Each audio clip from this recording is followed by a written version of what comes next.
Sama-sama tayong magiging sarakli.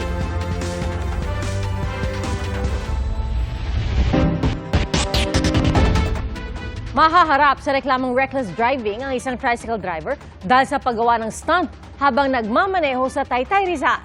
Ayon po sa LTO, posibleng bawiin ang kanyang lisensya. Saksi, si Von Aquino.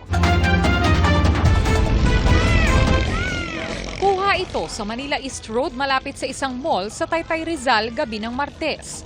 Mabilis na nga, nakatagilid pa ang tricycle habang umaandar. Pagewang-gewang pa ito habang nag-o-overtake sa ibang sasakyan. Humarap na sa Taytay Municipal Tricycle Franchising and Regulatory Office o TMTFRO ang driver ng tricycle. Umamin ang driver sa kanyang ginawa. Maluwag daw kasi ang kalsada noong pabalik siya sa pila ng kanilang toda. Tinanggal na rin ang driver sa kanilang toda. Pinag-aaralan namang alisin ang prangkisa ng tricycle.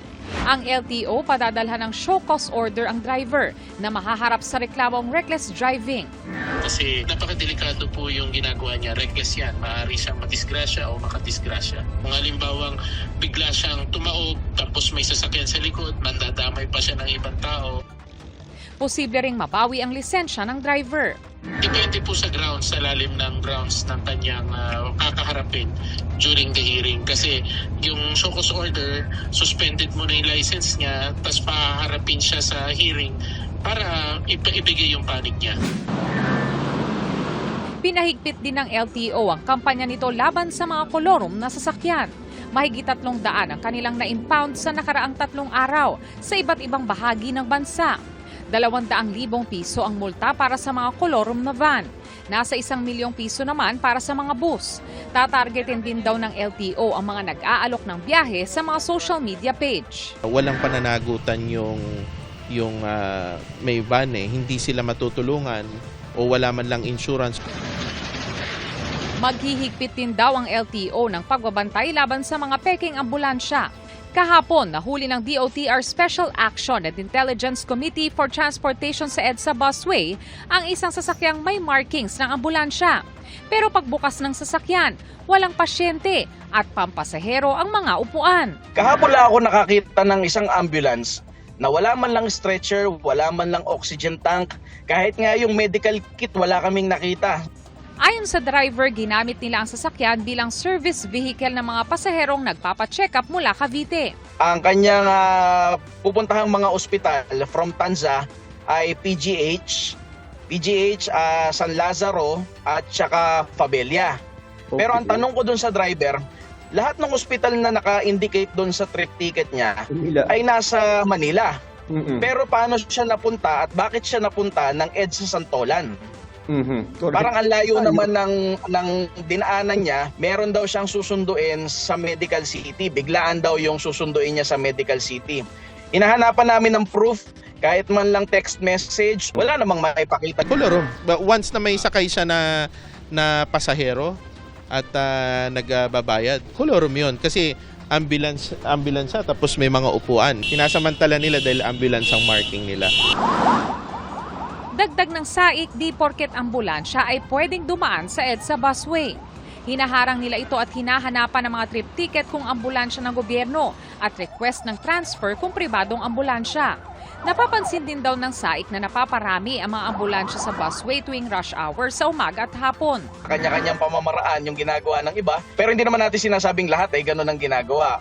Pero malamang na mayroong dumidiskarte para lamang makalusot. Para sa GMA Integrated News, ako si Von Aquino, ang inyong saksi. Isang sunog na bangkay ng babae ang natagpuan sa Kakahuyan sa Barangay Madyangat sa Quezon, Nueva Vizcaya kahapon po ng umaga. Ayon sa Quezon Police, nadiskubre ito ng mag-asawa matapos sundan ng kanilang aso na nakaamoy sa bangkay. Agad nila itong inireport sa mga otoridad.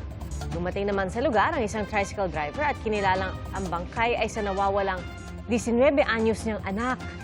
Natukoy niya raw ito sa pamamagitan ng suot ng biktima na pantalon, sapatos at medyas. Tumanggi muna magbigay na payag ang pulisya habang gumugulong ang investigasyon. At sa isang social media post, kinundi na ng Nueva Vizcaya State University ang krimen at nanawagan ng hustisya para sa kanilang estudyante. Nagpiyansa kaya pansamantalang nakalaya ang suspect sa hit and run na ikinamatay ng isang negosyante sa Cebu City. Ayon sa abogado ng suspect, nagsisisi ang kanyang kliyente sa nangyari. Saksi si Alan Domingo ng GMA Regional TV. Nakasuot ang bulletproof vest at Kevlar helmet ang 21 anyos niya suspect sa pag-hit and run sa 23 anyos na negosyanteng si Kingston Ralph Cheng. Iika-ika pa ang suspect habang bantay sarado ng mga miyembro ng SWAT. Sinubukan siyang kausapin ng media pero di siya sumagot. Sir, may isang statement, sir. Ayon sa abogado ng suspect, haharapin ng kanyang kliyente ang kaso. Nagsisisi na raw ang kanyang kliyente sa nangyari pero hindi raw siya kumikibo kapag tinatanong kung ano ang nangyari. Although I would like to personally talk to him pero dili mo ko siya motingog. No, so even during inquest proceedings dili mo siya motingog. Naglagak ng 72,000 pesos na piyansa ang suspect para sa reklamong reckless imprudence resulting in homicide kaya pansamantala siyang makakalaya. Babalik raw muna sa ospital ang suspect para magpagaling. We extend our deepest sympathies no kanang dili magyud lalim especially makasulay magyud nga namamatian gyud ba. Sumailalim na rin kanina sa inquest proceedings ang 5 lalaking nagpakilalang security escorts at nagtangkang pumasok sa kwarto ng suspect sa ospital. Nahaharap sila sa reklamong violation of Republic Act 11917 o Private Security Services Industry Act. Based on violation of RA 11917, sir. Engaging in the exercise of security profession without authority. Ayon sa isa sa mga abogado ng pamilya ng nakasagasang driver, hindi bodyguard o escort ang 5. Hindi na nagpaunlak ng panayam ang mga arestado. Para sa GMA Integrated News, ako si Alan Domingo ng GMA Regional TV, ang inyong saksi. May nakalap na karagdagang ebidensya ang mga otoridad para mas mapatibay pa ang kaso kaugnay sa pagpatay sa isang babaeng pulis at kanyang 8 taong gulang na anak. Saksi si Bea Pinlac. Sa bisa ng search warrant, sinuyod ng mga pulis ang bahay ng mag-asawang suspect sa pagpatay kay Police Senior Master Sergeant Dayan Mollenido at sa 8 taong gulang niyang anak na si John Ismael. Kasama ng mga miyembro ng Special Investigation Task Group sa paghalughog, ang mismong kapatid at nanay ng lalaking suspect na isang dismissed police officer. Nagbunga naman ang 8 oras na search operation dahil nakakuha ng madagdag na forensic evidence. Kabilang narito ang 8 piraso ng damit na may hinihinalang bahid ng dugo, isang tissue paper na may hinihinalang dugo, 9 na hibla ng buhok na posibleng mula sa mga biktima, upos ng sigarilyo, at mga piraso ng styrofoam cooler kung saan umano itinago ang baril matapos ang krimen. Nagkakalap pa po tayo ng mga additional evidence kasi po may mga revelation yung witness natin na mas specific na yung revelation niya kung saan yung bala na punta, yung sopa, doon na baril at pinasok yung cadaver doon sa stock room at kung saan nilagay yung baril. Very specific yung search warrant. Magkanda kami ng search para makuha yung mga fluids, mga dugo, mga traces of evidence like hair follicles. Specific din doon ang hanapin ang firearms at saka cartridge sa bahay. Bagamat itinuturing ng case closed ng Department of the Interior and Local Government ang Mollenido double murder case, kumakala pa rin ng dagdag ebidensya ang pulisya para mapagtibay ang reklamong robbery with homicide at theft na isinampa laban sa mag-asawa at iba pang suspect. Siyempre po pag sa forensic kasi mapuprove doon na talagang galing po yung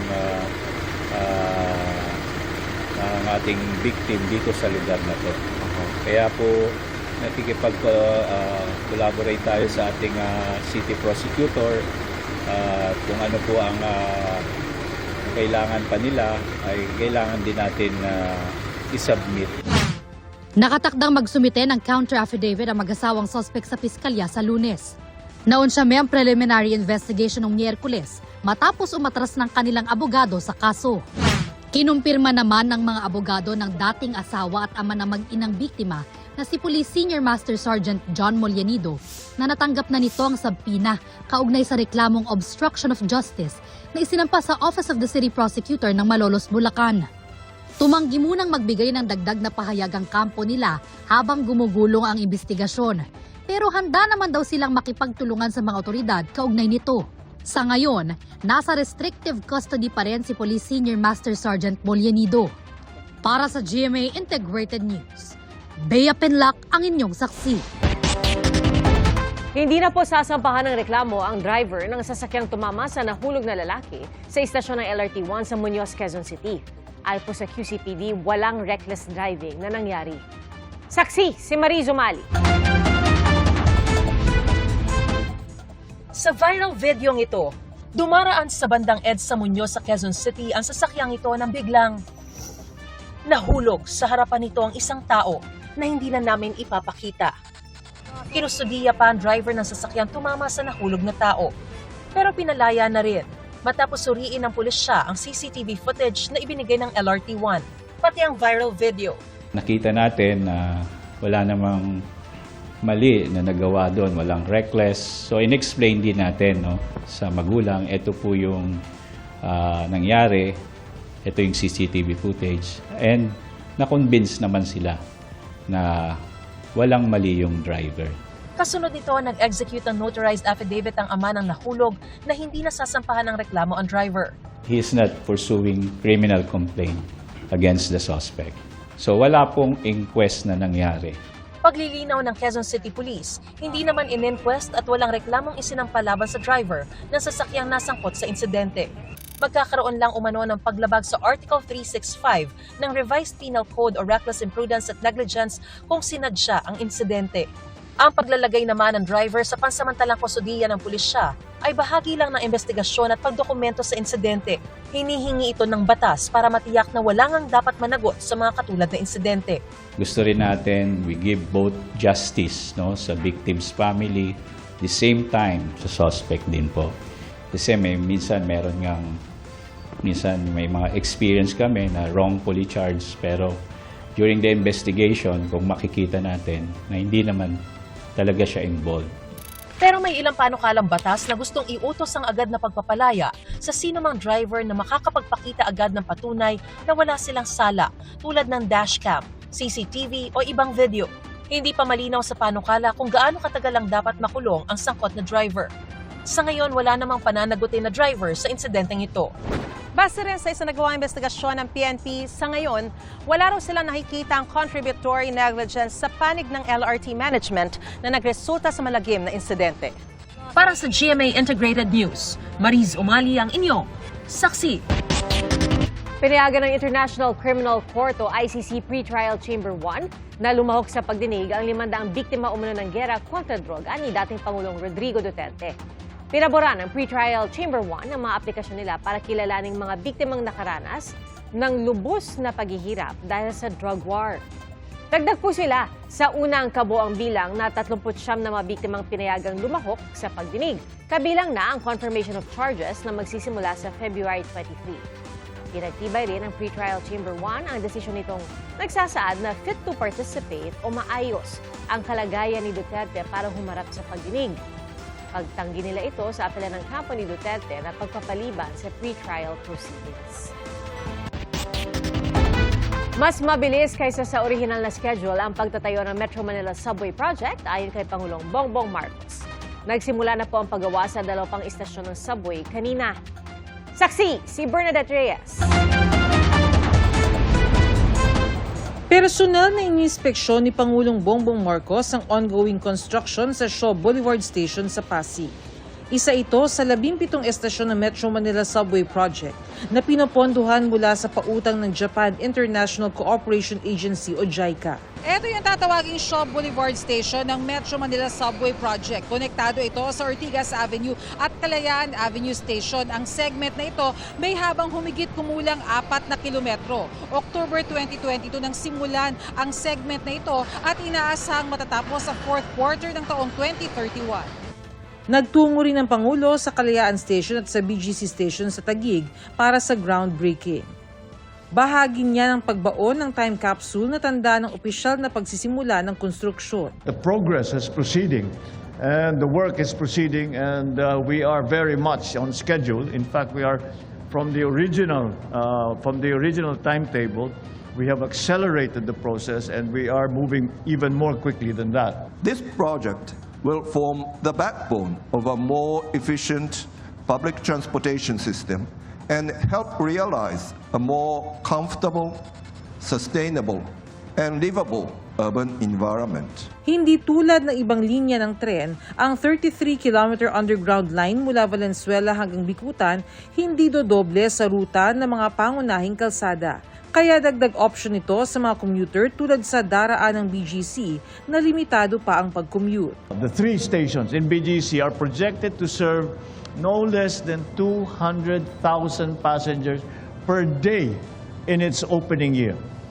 This means workers arriving on time, students getting home earlier, and our citizens regaining hours that we once lost to congestion. Ang 1.5 oras na biyahe papunta sa BGC mula Valenzuela, paiikliin ng subway sa halos kalahating oras na lang. Ang Dulong Bikutan Station idudugtong naman ng extension spur line papuntang NAIA 3. Kaya ang mahigit isang biyaheng oras na mula Quezon City papuntang airport magiging 35 minutes na lang. Durugtong din ang ilang estasyon nito sa ibang train lines tulad ng North Avenue Station na dudugtong sa LRT1, MRT3 at MRT7.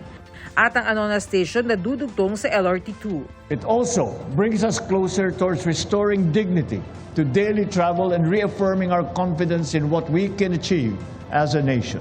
Daraan ng Metro Manila Subway Project sa 6 na lungsod. Para sa GMA Integrated News, Bernadette Reyes ang inyong saksi. Nanawagan si ACT Teachers Party List Representative Antonio Tino sa Ombudsman na imbestigahan si dating Undersecretary Adrian Bersamin. Ayon pa kay Tino, may video affidavit si Bersamin na mag-uugnay umano kay Pangulong Bongbong Marcos sa katiwalian.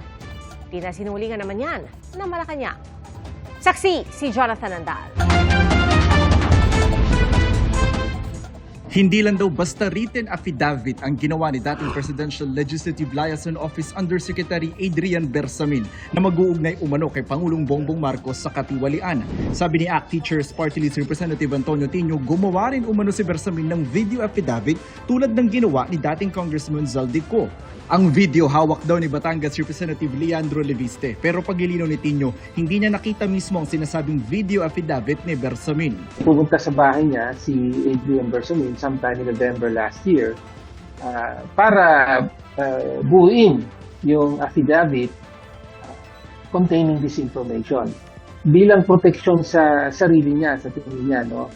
Dahil kung didiinan siya na involved siya sa kickbacks and corruption, ay ipapakita niya dahil na utos ito ng Pangulo. Kwento na yan ni Leandro dahil sa bahay niya ginawa. Everything I'm telling you is of course hearsay.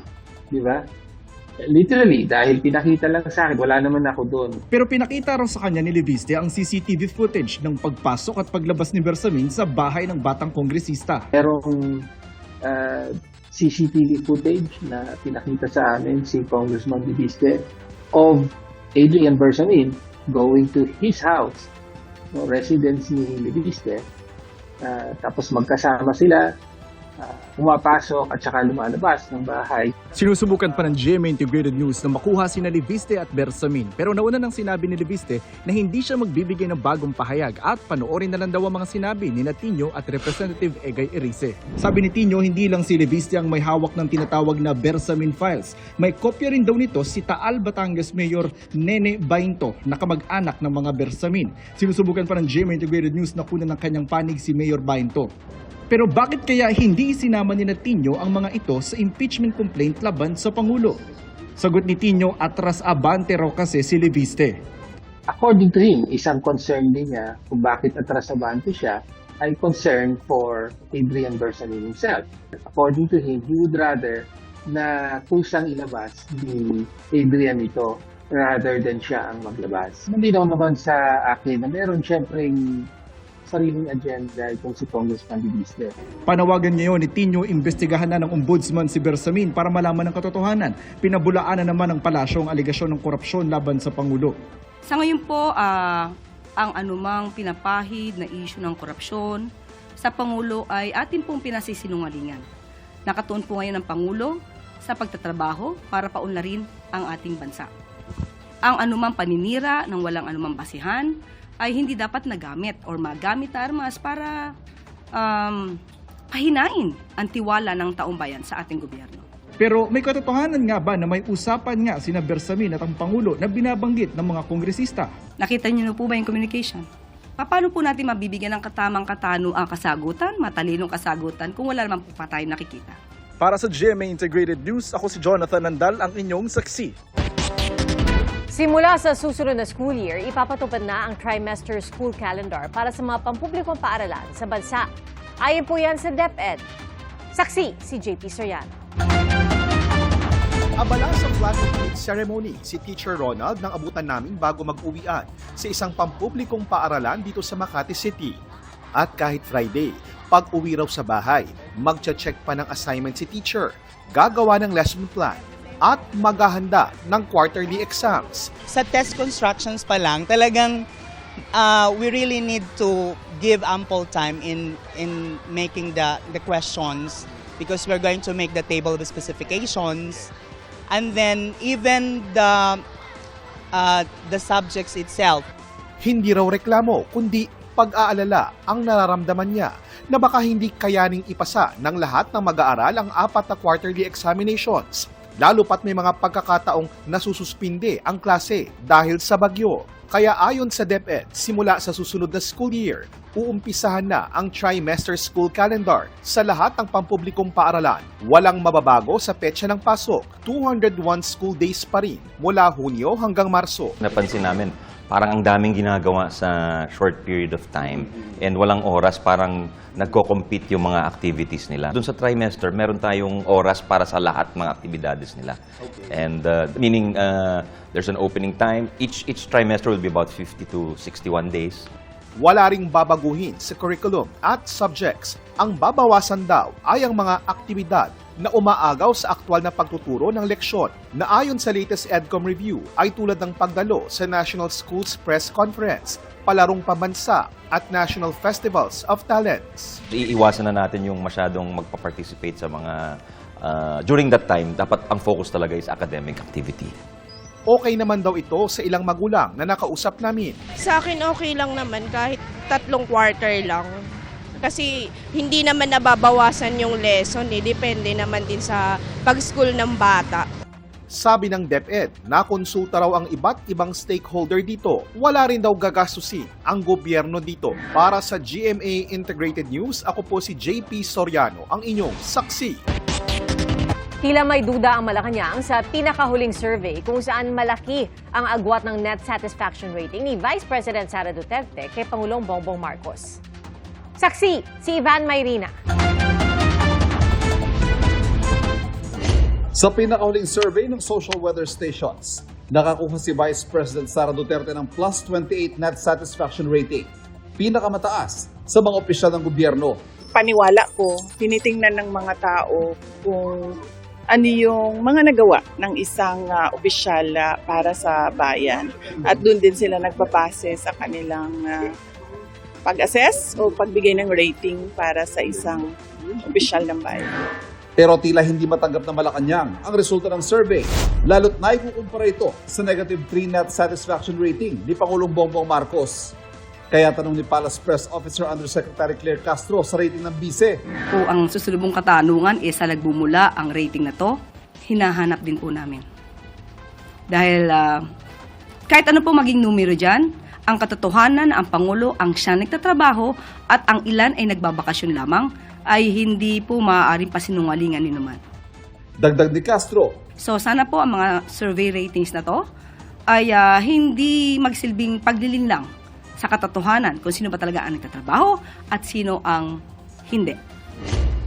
Hinihingan namin ang reaksyon dito si Duterte at ang SWS. May po na rin si Vice President Duterte sa lagay ngayon ng bansa nang tanungin tungkol sa 2028 presidential elections. Meron pa bang Pilipinas na pag-uusapan sa taong 2028? Lubog na tayo sa basura, sa baha, sa lahat ng economic indicators, kahit sa korupsyon, lubog na tayo. So, yun yung ikinakatakot ko na baka isang araw magising na lang tayo, wala nang maayos na gobyerno, magulo na ang bayan. Pinalagan niya ng Malacanang. Masasabi natin ang Vice Presidente ay bulag. Di niya nakikita kung anong ginagawa ng Pangulo. Para sa GMA Integrated News, Ivan Mayrina, ang inyong saksi. Binigyan ng Korte Suprema ng 10 araw si Ombudsman Jesus Crispin Remulla at ang Independent Commission for Infrastructure o ICI para magkomento kaugnay sa petisyon ni dating Ako Bicol Party List Representative Zaldi Co. Sa petisyon ni Co, kinikwestiyon niya ang resolusyon ng Office of the Ombudsman na may probable cause para kasuhan siya at iba pang individual sa paglabag sa Anti-Graft and Corrupt Practices Act at malversation of public funds. Nais din ng dating kongresista na maglabas ng temporary restraining order ang Korte laban sa resolusyon ng Ombudsman. Wala pang inilalabas na TRO ang Korte at ayon kay Assistant Ombudsman Miko Clavano, handa na ang kanilang counter-arguments. Kinukuha pa ng GMA Integrated News ang panig ng ICI.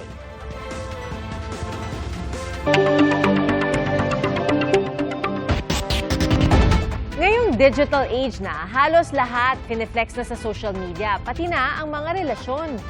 Pero kailangan pa nga bang i-post yan? At bakit nga ba kahit malinaw ng red flag ang tao, napofall pa rin ang ilan? Yan po ang pinusuhan sa Barangay Saksi ni Jamie Santos. Sabi nila, love is blind. Kaya raw kahit may malina sa partner, tila hindi ito pinapansin. Red flag ang slang na tawag sa mga toxic na karelasyon. Green flag naman daw kapag ang tao ay nagpapakita ng positibong mga katangian o pag-uugali. Tanong namin online, bakit nga ba may nafo-fall pa rin sa mga litaw na ang pagiging red flag? Sagot ng isa, hindi raw talaga naditiktahan ang puso kung sino ang magugustuhan. Sabi rin ng isa, ang ibang tao kasi hanggat hindi nasasaktan ng todo, hindi nag-give up. Kalaunan, saka magsasabi ng, tama na, ayoko na, enough. Punto ng isa, minsan nakikita lang na red flag ang isang tao kapag matagal na kayong magkasama. Ayon sa isa pa, baka raw yung iba akala nila sila ang makakapagpabago sa kanilang partner. Abay may mga comment pa ngang baka raw kasi colorblind ang mga gusto ang red flag. O baka toro sila noong past life nila. Hirit ng isa pa, ayun nga, love is blind. At ngayong digital age, lahat na lang halos pineflex sa social media. Pati kapag in a relationship, may mga diretsahang inire-reveal ang karelasyon o yung tinatawag na hard launch. Meron ding soft launch lang o yung nagpo-post naman pero hindi masyadong halata. Pero kailangan nga bang i-post ang relasyon sa social media? Ang isang nakausap ko, going 6 years na ang relasyon at tingin daw niya ang naging susi kaya tumagal ang kanilang relasyon. Aesthetic lang kami. Tahimik lang. Tahimik, walang nangingialam. Ayaw ng maraming viewers. Marami nakikialam. Baka maagaw din. Soft launch naman para kay Kirk dahil ayaw daw niya na bawat kibot naka-SOCMED. Gusto ko po private lang para po less katoksikan ng ibang tao. Nasa complicated status naman ang isang nakausap ko kaya mas prefer din niya ang soft launch. Low-key lang muna. Ang isa naman nating kapuso, nalulungkot daw kapag di nagpo-post sa SOCMED nang tungkol sa kanila ang kanyang partner. Feel ko kasi proud na proud sa akin eh. Pag hindi ka pinopost or pag magkasama kayo, wala siyang post na magkasama kayo sa SOCMED, anong pakiramdam? Masakit. Parang nai-insecure ako sa sarili ko. Bakit hindi mo ako kaya i-post? Hindi ba ako maganda? Si Yana, 22, single pero kung may darating, open naman daw siya at gusto niya balanse. Para may privacy pa rin, ganun po. Pero yung hindi po tinatago ka rin naman. Hiningi rin natin ang pulso ng mga kapuso online kaugnay nito. Para sa isa, transparency is the key. Maiging makita kung in a relationship, single, married o iba pa. Para mapagkatiwalaan daw, dapat magpakatotoo ka. Ang isang netizen talaga namang ipinagmamalaki ang girlfriend sa social media. Mabait na raw, maganda pa. Sabi ng isa pa, Okay lang na hindi i-post basta hindi niloloko. Paano naman kung gaya ng sabi ng isang comment na sweet sa social media pero behind the photo ay struggle pala? At ang isa pa, paano kung pagka-post bukas hiwalay na? Aray ko! Kaya mas maigi raw low-key para tahimik. Ang importante, nagmamahalan. Para sa GMA Integrated News, ako si Jamie Santos, ang inyong saksi. Nakaparada lang ang pickup na yan nang salpukin ito ng paparating na closed van sa Bawang, La Union. Sa lakas ng impact, natamaan ng pickup ang motorsiklo nasa gilid ng kalsada. 2 sugatan kabilang ang rider at ang driver ng pickup. Ayon sa pulisya, batay sa salaysay ng driver ng van, nakaiglip siya nang mangyari ang aksidente. At sabi pa ng mga pulis, nagkaayos na ang mga sangkot na motorista.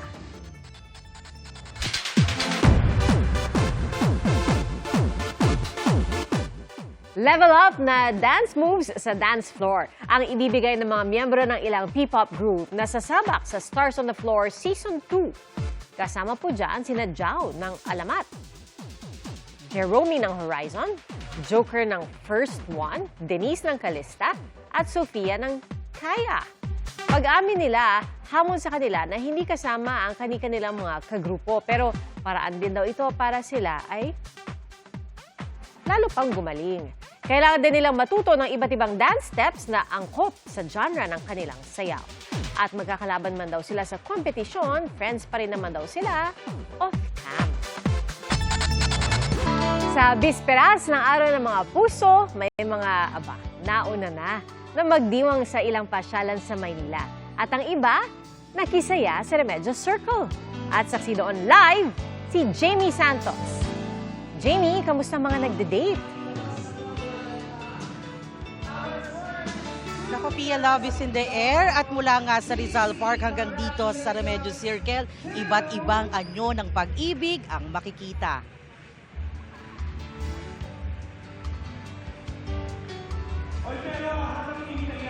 Alas 12 pa ang inaabangang simultaneous kissing. May inalaan munang programa para sa mga piniling mag-date dito sa Remedios Circle. Habang naghihintay, ine-enjoy ng mga dumalo ang good music mula sa mga banda, napahagalpak sa stand-up comedy at syempre, hindi rin nawawala ang masasarap na pagkain mula sa mga food stalls sa paligid.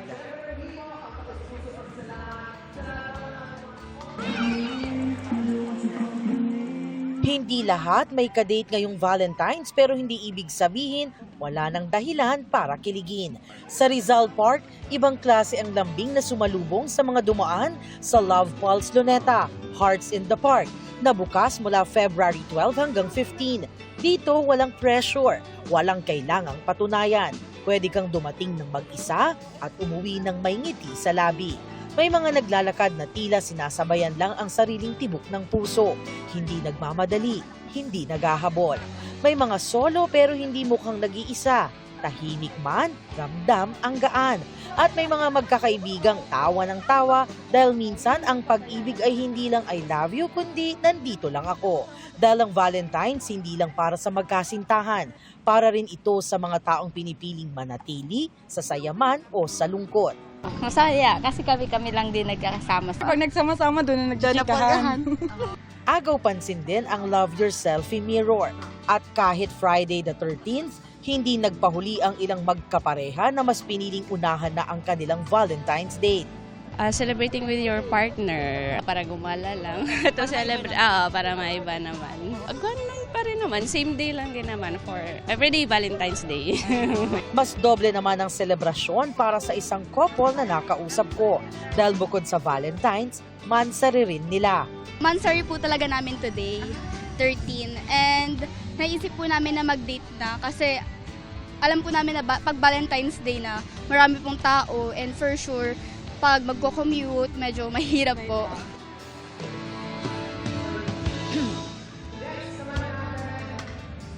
Pia, kaya bago dumating ang alas 12 ng hating gabi at ang sabay na halikan, iisa ang sigaw dito sa Remedios Circle. Ang Valentine's, hindi lamang para sa may karelasyon, kundi sa bawat marunong magmahal.